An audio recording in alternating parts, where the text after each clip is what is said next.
മോർച്ചയിൽ നിന്ന് ഓണം എക്സാമിന് ചോദിക്കാൻ ചാൻസ് ഉള്ള കംപ്ലീറ്റ് 3 മാർക്ക് ക്വസ്റ്റ്യൻസ് ആണ് നമ്മളിപ്പോൾ നോക്കാൻ പോകുന്നത്. സോ ആദ്യത്തെ ക്വസ്റ്റ്യൻ നോക്കാം. പ്രിൻസിപ്പിൾസ് ഓഫ് ഇൻഹെറിറ്റൻസ് ചാപ്റ്ററിൽ നിന്നാണ്. Male heterogamety is seen in humans and drosophila. What is male heterogamety? How is sex determined in man? Is sperm or egg responsible for sex determination in chicks? 3 question ഉണ്ട്. നമുക്ക് ആദ്യത്തെ question നോക്കാം. എന്താണ് mail ഹെറ്ററോഗാമിറ്റി എന്നാണ് ചോദിച്ചിരിക്കുന്നത്. So mail ഹെറ്ററോഗാമിറ്റി എന്ന് പറയുന്നത് 2 different types of gametes ഒരു ഇൻഡിവിജ്വൽ ജനറേറ്റ് ചെയ്യുവാണെങ്കിൽ അതിനെയാണ് ഹെറ്ററോഗാമിറ്റി എന്ന് പറയുന്നത്. സോ നമ്മുടെ ഹ്യൂമൻസിന്റെ കേസിൽ മെയിൽസ് ആണ് 2 ഡിഫറെന്റ് ടൈപ്സ് ഓഫ് ഗാമേറ്റ്സിനെ ജനറേറ്റ് ചെയ്യുന്നത്. 2 ഡിഫറെന്റ് എന്ന് പറയാൻ കാരണം 2 ഡിഫറെന്റ് സെക്സ് ക്രോമസോം ആയിരിക്കും ഈ ഗാമേറ്റ്സിൽ ഉണ്ടാവുക. So if two different gametes are produced and ഇങ്ങനെ 2 different types of gametes produce ചെയ്തിട്ടുണ്ടെങ്കിൽ ഇതിനെയാണ് നമ്മൾ ഹെറ്ററോഗാമിറ്റി എന്ന് പറയുന്നത്. സോ മെയിൽസ് ആണ് പ്രൊഡ്യൂസ് ചെയ്യുന്നതെങ്കിൽ that is male heterogamety. Okay, how is sex determined in man? So ഹ്യൂമൻസിൽ എങ്ങനെയാണ് സെക്സ് ഡിറ്റർമിനേഷൻ നടക്കുന്നത്? നമുക്കറിയാം ഹ്യൂമൻസിൽ മെയിൽസ് ആണ് ഹെറ്ററോഗാമാറ്റിക്. Males R ഹെറ്ററോഗാമാറ്റിക്. അതുകൊണ്ട് തന്നെ മെയിൽസ് ആർ ഹെറ്ററോഗാമാറ്റിക്. അതുകൊണ്ട് തന്നെ ഇവർ ജനറേറ്റ് ചെയ്യുന്ന ഗാമേറ്റ്സിൽ 50% സ്പേംസിൽ എക്സ് ക്രോമസോമും അതുപോലെ തന്നെ 50% സ്പേംസിൽ വൈ ക്രോമസോമും ആയിരിക്കാം. ഓക്കെ, സോ ഏത് സ്പേം ആണോ, ഏത് ക്രോമസോം ഉള്ള സ്പേം ആണോ ഓവുമായിട്ട് ഫ്യൂസ് ചെയ്യുന്നത് അതിനെ ഡിപ്പെൻഡ് ചെയ്തിരിക്കും നമ്മുടെ പ്രൊജനി അല്ലെങ്കിൽ കുട്ടിയുടെ സെക്സ്. ഓക്കെ, അടുത്ത ക്വസ്റ്റ്യനിലേക്ക് പോകാം. ഈ sperm or egg responsible for sex determination in chicks? So ബേർഡ്സിൽ എങ്ങനെയാണ് സെക്സ് ഡിറ്റർമിനേഷൻ നടക്കുന്നത്? സ്പേം ആണോ എഗ് ആണോ റെസ്പോൺസിബിൾ? സോ ബേർഡ്സിന്റെ കേസിൽ എക്സ്പെഷ്യലി ചിക്കൻ്റെ ഒക്കെ കേസിൽ നമ്മുടെ ഫീമെയിൽസ് ആണ് heterogametic. Okay, so female heterogamety ആണ് നമുക്ക് കാണാൻ പറ്റുന്നത്. Okay, so females that is നമ്മുടെ ചിക്കൻ്റെ കേസിൽ ഫീമെയിൽസിന് 2 ഡിഫറെന്റ് ടൈപ്സ് ഓഫ് ഗാമേറ്റ്സ് ആണ് ജനറേറ്റ് ചെയ്യുന്നത്. So ovum can be of 2 different types. ചില ദാറ്റ് ഈസ് 50% ഓവം സെറ്റ് ക്രോമസോമും അതുപോലെ തന്നെ ബാക്കി വരുന്ന 50% ഡബ്ല്യു ക്രോമസോമും ആയിരിക്കും ജനറേറ്റ് ചെയ്യുന്നത്. സോ ബേർഡ്സിന്റെ കേസിൽ ഫീമെയിൽസ് ആണ് ഹെറ്ററോഗാമാറ്റിക്. അതുകൊണ്ട് തന്നെ ഫീമെയിൽസ് ആയിരിക്കും സെക്സിനെ ഡിറ്റർമൈൻ ചെയ്യുന്നത്. ഓക്കെ, നമുക്ക് അടുത്ത ക്വസ്റ്റ്യനിലേക്ക് പോകാം. എഗെയിൻ ജെനറ്റിക്സിൽ നിന്നൊരു ക്വസ്റ്റ്യൻ ആണ്. ഇൻകംപ്ലീറ്റ് ഡോമിനൻസ് ആണ്. So incomplete dominance is an example for deviation from Mendelian inheritance. Illustrate with example. So നമ്മളിവിടെ ക്രോസ് ആണ് വരയ്ക്കേണ്ടത്. സോ ഇവിടെ നമ്മൾ റെഡ് ഫ്ലവേഴ്സിന്റെ red that is snapdragon പോലെയുള്ള ചെടികളിലാണ് ഈ ഇൻകംപ്ലീറ്റ് ഡോമിനൻസ് കാണുന്നത്. സോ സ്നാപ് ഡ്രാഗൺ എന്ന് പറയുന്ന ചെടി 2 different types of flowers produce ചെയ്യുന്നുണ്ട്.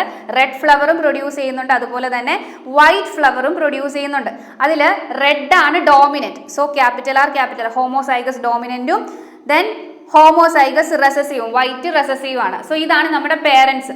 സോ F1 ജനറേഷനിൽ ഇവർ തമ്മിൽ ക്രോസ് ചെയ്ത് കഴിയുമ്പോൾ F1 ജനറേഷനിൽ നമുക്ക് കിട്ടിയത് capital R small that is heterozygous dominant ആയിട്ടുള്ള പ്രൊജനീസ് ആണ് കിട്ടിയത്. 4 ഹെട്രോസൈഗസ് ഡോമിനന്റ് ആയിട്ടുള്ള പ്രൊജനി കിട്ടി.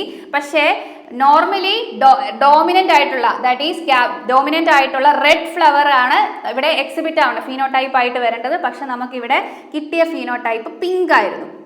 ഓക്കെ, ഇനി നമ്മൾ F1 പ്രൊജനീനെ ക്രോസ് ചെയ്യാൻ പോവാണ്. ദാറ്റ് ഈസ് ഹെട്രോസൈഗസ് ഡോമിനന്റ് ആയിട്ടുള്ള ഇൻഡിവിജ്വൽസ് ദാറ്റ് ഈസ് F1 പ്രൊജനീനെ നമ്മൾ സെൽഫ് ചെയ്യാൻ പോവാണ്. ഓക്കെ, സെൽഫ് ചെയ്ത് കഴിയുമ്പോൾ നമ്മൾ ഇനി ഈ ക്രോസ് വരയ്ക്കണം. Okay, so gametes capital R small R, ഈ പാരന്റിന്റെ ക്യാപിറ്റൽ ആർ സ്മോൾ ആർ. ഇവരെ നമ്മൾ ക്രോസ് ചെയ്ത് കഴിയുമ്പം നമുക്ക് കിട്ടുന്ന എന്താണെന്ന് വെച്ചാൽ 4 പ്രൊജനി F2 പ്രൊജനീസ് 4 പേരെ നമുക്ക് കിട്ടുന്നുണ്ട്. ക്യാപിറ്റൽ ആർ അതുപോലെ തന്നെ capital R small R heterozygous ഡോമിനന്റിന്റെ 2 ഇൻഡിവിജ്വൽസും ഹോമോസൈഗസ് റെസസീവിന്റെ 2 ഇൻഡിവിജ്വൽസിനെ നമുക്ക് കിട്ടുന്നുണ്ട്. ആൻഡ് ഇവരുടെ ഫീനോടൈപ്പ് നോക്കിക്കഴിയുമ്പോൾ ഹോമോസൈഗസ് ഡോമിനന്റിന്റെ ഫീനോടൈപ്പ് വരുന്നത് റെഡ് ആണ്. ഹെട്രോസൈഗസ് ഡോമിനന്റിന്റെ ഫീനോടൈപ്പ് വരുന്നത് പിങ്ക് ആണ്. So 2 pink. അതുപോലെ തന്നെ ഹോമോസൈഗസ് റെസസീവിന്റെ ഫീനോടൈപ്പ് വരുന്നത് വൈറ്റ് ആണ്. സോ F2 ജനറേഷനിൽ നമ്മൾ ഫീനോടിപ്പിക് റേഷ്യോ നോക്കുമ്പോൾ നമുക്ക് കിട്ടുന്ന റേഷ്യോ 1:2:1. സോ മെൻഡേലിയൻ ഇൻഹെറിറ്റൻസിൽ ഇറ്റ് വാസ് 3:1 ആണ്. മെൻഡേലിയൻ ഇൻഹെറിറ്റൻസിൽ മോണോഹൈബ്രിഡ് ക്രോസിന്റെ F2 ജനറേഷനിൽ വരുന്ന ഫീനോട്ടിപ്പിക് റേഷ്യോ. പക്ഷേ ഇവിടെ വന്ന ഇൻകംപ്ലീറ്റ് ഡോമിനൻസിലെ ഫിനോട്ടിപ്പിക് റേഷ്യോ മാറി വന്നു 1:2:1 എന്ന് പറഞ്ഞ് വേരി ചെയ്തിട്ട് നമുക്ക് ഫിനോട്ടിപ്പിക് റേഷ്യോ വന്നിരിക്കുവാണ്. സോ അതുകൊണ്ടാണ് incomplete dominance is an example of non Mendelian inheritance എന്ന് പറയുന്നത്. ഓക്കെ, സോ ഇത്രയും എഴുതിയാൽ മാത്രമേ നമുക്ക് ഈ 3 മാർക്ക് കിട്ടത്തുള്ളൂ. ഇനി അടുത്തത് 2 ഫിഗർ തന്നിട്ടുണ്ട്. നമ്മൾ ഈ പിക്ചേഴ്സിൽ A ആൻഡ് B നമ്മൾ ഐഡന്റിഫൈ ചെയ്യണം. Identify pictures A and B. Okay, നമുക്കറിയാം ഫസ്റ്റ് പിക്ചറിൽ നമുക്ക് കൊടുത്തിരിക്കുന്നത് A എന്ന് പറയുന്നത് നമുക്ക് ഫസ്റ്റ് പിക്ചറിൽ കൊടുത്തിരിക്കുന്ന ഒരു IUDയുടെ ഫിഗർ ആണ്. നമുക്കറിയാം that is copper T. Copper ടീന്റെ ഫിഗർ ആണ് കൊടുത്തിരിക്കുന്നത്. ഇൻട്രാ യൂട്രൈൻ ഡിവൈസിന്റെ കോപ്പർ ടീന്റെ ഫിഗർ ആണ് കൊടുത്തിരിക്കുന്നത്. നെക്സ്റ്റ് നമ്മുടെ സർജിക്കൽ കോൺട്രാസെപ്ഷന്റെ ഒരു ഫിഗർ ആണ് കൊടുത്തിരിക്കുന്നത്. That is vasectomy is the figure given here. Vas deferens cut ചെയ്ത് ടൈ ചെയ്ത് വെച്ചിരിക്കുകയാണ്. വാസക്ടമിയുടെ ഫിഗർ ആണ് കൊടുത്തിരിക്കുന്നത്. അടുത്ത ചോദ്യം നോക്കാം. Amniocentesis for sex determination is banned in our country. Is this ban necessary? Comment. Amniocentesis എന്താണ്? അമിനോട്ടിക് ഫ്ലൂയിഡിലുള്ള ക്രോമസോം നമ്പറിനെ ബേസ് ചെയ്ത് നമ്മുടെ ഫീറ്റസിന്റെ സെക്സ് ഡിറ്റർമൈൻ ചെയ്യുന്ന ഒരു മെത്തേഡാണ് അമിനോസെന്റസിസ്. അത് ഇന്ത്യയിൽ ബാൻഡ് ആണ്. റീസൺ എന്താണ്? ഫീമെയിൽ ഫീറ്റിസൈഡ്, പെൺകുട്ടികളെ കൊല്ലുന്നത്, ദാറ്റ് ഈസ് ഫീമെയിൽ ആയിട്ടുള്ള ഭ്രൂണങ്ങളെ കൊല്ലുന്ന ഒരു പ്രവണത നമ്മുടെ രാജ്യത്ത് കൂടി വന്നപ്പോഴാണ് ഈ അമിനോസെന്റസിസ് ബാൻ ചെയ്തത്. ഇന്ത്യയിൽ എവിടെയും നമുക്ക് അമിനോസെന്റസിസ് ചെയ്യാൻ പറ്റില്ല, പക്ഷേ എബ്രോഡിലൊക്കെ ഇപ്പോഴും അമിനോസെന്റസിസ് നടക്കുന്നുണ്ട്. ഓക്കെ, സോ അടുത്ത ക്വസ്റ്റ്യനിലേക്ക് പോകാം. Incidence of STIs are very high among the age group of 15 to 24 years. What is meant by STI? നമുക്കറിയാം STI എന്ന് പറഞ്ഞാൽ സെക്ഷുവലി ട്രാൻസ്മിറ്റഡ് ഇൻഫെക്ഷൻസ് ആണ് STIs. ഓക്കെ, ആൻഡ് ഈ STIs എങ്ങനെയാണ് സെക്ഷുവലി ട്രാൻസ്മിറ്റഡ് ഡിസീസ് പകരുന്നത്?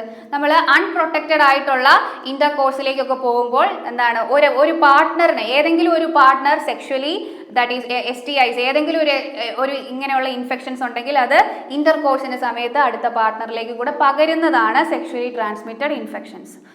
ബൈ സെക്സ് വഴിയായിട്ട് മാത്രമാണ് ഈ ഇൻഫെക്ഷൻസ് പകരുന്നത്.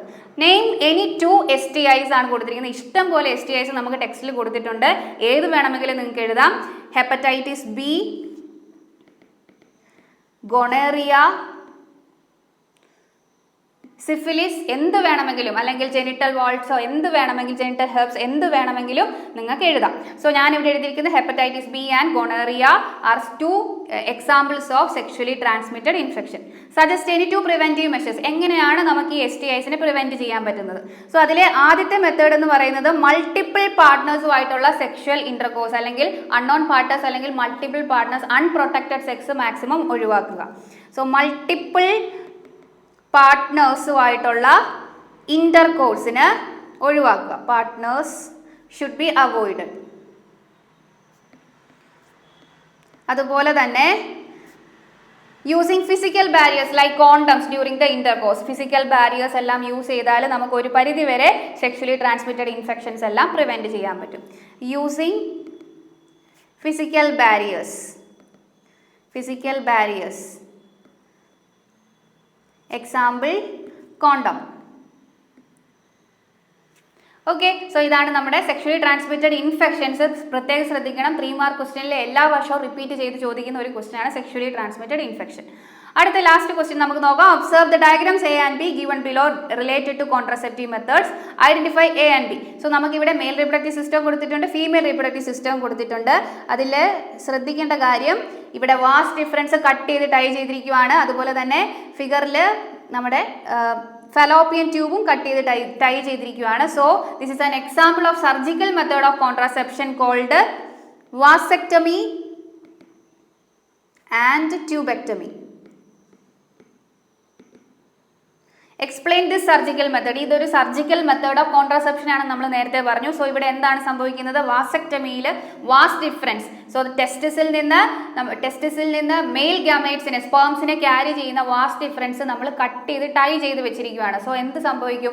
ഒരിക്കലും ഗാമേറ്റ്സിനെ പിന്നീട് വെളിയിലേക്ക് നമുക്ക് ട്രാൻസ്മിറ്റ് ചെയ്യാൻ പറ്റത്തില്ല, പാസ് ചെയ്യാൻ പറ്റത്തില്ല. അതുപോലെ തന്നെ ഇവിടെ ഫലോപ്പിയൻ ട്യൂബ് കട്ട് ചെയ്ത് ടൈ ചെയ്ത് വെച്ചിരിക്കുകയാണ്. സോ ഓവറിയിൽ നിന്ന് ദെൻ ഫലോപ്പിയൻ ട്യൂബിന് എന്ത് ചെയ്യാൻ പറ്റില്ല? യൂട്രസിലേക്ക് അല്ലെങ്കിൽ അല്ലെങ്കിൽ എന്താണ് യൂട്രസിലേക്ക് ഒരിക്കലും നമ്മുടെ ഗാമീറ്റ്സ് എത്തത്തില്ല. സോ ഇങ്ങനെ ഒരു കോൺട്രാസെപ്ഷൻ വരികയാണെങ്കിൽ ദിസ് ഈസ് ടെർമിനൽ മെത്തേഡ് എന്നാണ് പറയുന്നത്. ആൻഡ് ഈ ടെർമിനൽ മെത്തേഡിന്റെ ഒരു പ്രത്യേകത, ഇത് റിവേഴ്സിബിൾ അല്ല. പിന്നീട് ഈ ഇൻഡിവിജ്വലിന് പ്രഗ്നന്റ് ആകണം അല്ലെങ്കിൽ ഇന്റർകോഴ്സ് നടത്തുമ്പോൾ പ്രഗ്നന്റ് ആകണം എന്നൊക്കെ വിചാരിച്ചാലും അത് നടക്കത്തില്ല. Okay, so this is A terminal method of contraception because ഈ ഒരു പ്രോസസ്സ് ചെയ്താൽ സ്റ്റെറിലൈസ്ഡ് ആകും. ദാറ്റ് ഈസ് സോറി ഈ ഒരു മെത്തേഡ് ചെയ്തിട്ടുണ്ടെങ്കിൽ നമ്മുടെ മെയിൽസ് അല്ലെങ്കിൽ ഫീമെയിൽസ് സ്റ്റെറൈലായി മാറും. ഓക്കെ, സോ ഇത്രയുമാണ് നമ്മുടെ 3 മാർക്ക് ക്വസ്റ്റ്യൻസ് വരുന്നത്. സോ ഇതുപോലെയുള്ള മോർ വീഡിയോസിനായിട്ട് നമ്മുടെ ചാനൽ സബ്സ്ക്രൈബ് ചെയ്യൂ.